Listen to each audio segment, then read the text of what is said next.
মধ্যে আমি ১,০০০ টাকা আগে দিয়েছিলাম, তাই না ফুফু? হ্যাঁ ১,০০০ এবং আজকে আপনাকে ক হাজার টাকা দিচ্ছে?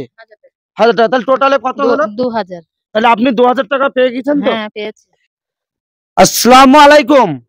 আমি বিগত দিনে থ্যালাসেমিয়া নামে একটা বাচ্চা, তার নাম ইউসুফ, রাজাপুর পূর্বপাড়া, তার ভিডিও করেছিলাম এবং সেই ছেলেটার জন্যে ১,০০০ টাকা রাত্রিতে দিয়ে গিয়েছিলাম। আপনার কে হয় যে যার হাতে দিয়ে গিয়েছিলাম? আমার বৌমা। বৌমা।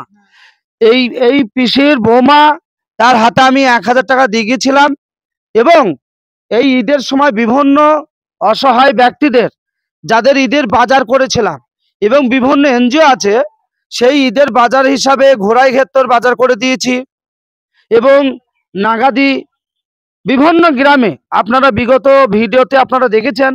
এবং সেখান থেকে ৭০০ টাকা, তার মধ্যে যে ছেলেটা টাকা পাঠিয়েছিল তার বাড়ির পাশে ১০টা বাড়ি পুড়ে গেছে, সেখানেও আমি চাঁদা দিয়ে এসেছি, আমার খাতাতে নাম লেখা আছে। তো সেই মতো অবস্থায় ওই ৭০০ টাকা চাঁদা এবং ঈদের বাজার করে দেওয়ার বাবদ ২,০০০ টাকার মধ্যে আমি ১,০০০ টাকা আগে দিয়েছিলাম, তাই না ফুফু? হ্যাঁ ১,০০০। এবং আজকে আপনাকে ক হাজার টাকা দিচ্ছে? ১,০০০ টাকা। তাহলে টোটালে কত হলো? ২,০০০। তাহলে আপনি ২,০০০ টাকা পেয়ে গেছেন তো? হ্যাঁ পেয়েছি। এবং এই যে থ্যালাসেমিয়া ইউসুফ, যার বলে যে থ্যালাসেমিয়া রোগীটা, বিগত দিনে আমি রাজাপুর পূর্বপাড়া থেকে ভিডিও করেছিলাম, আমি ওনার হাতে টাকা তুলে দিয়ে গেলাম। টাকাটা একটু দেখান। সরকার থেকেও কোনো হেল্প করে না, বুঝলি? তাহলে আমি সরকার থেকেও কোনো এর আগে কত টাকা দিয়েছিলাম? ১,০০০ টাকা দিলে আজকে কত? ১,০০০ টাকা। ১,০০০ টাকা। যারা হেল্প করেননি তাদের কাছে অনুরোধ, যদি আপনারা হেল্প করতে চান, ওনার রিপোর্ট দেখে সামনে এই জন্যই তুলে ধরলাম। আপনাদের মধ্যে অনেকেই মনে করে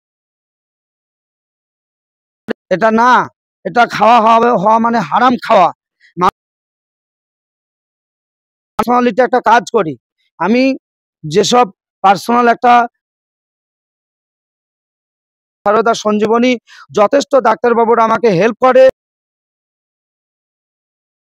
আমি আমার ফ্যামিলি চালানোর পরেও আমি অসহায় ব্যক্তিদের সময়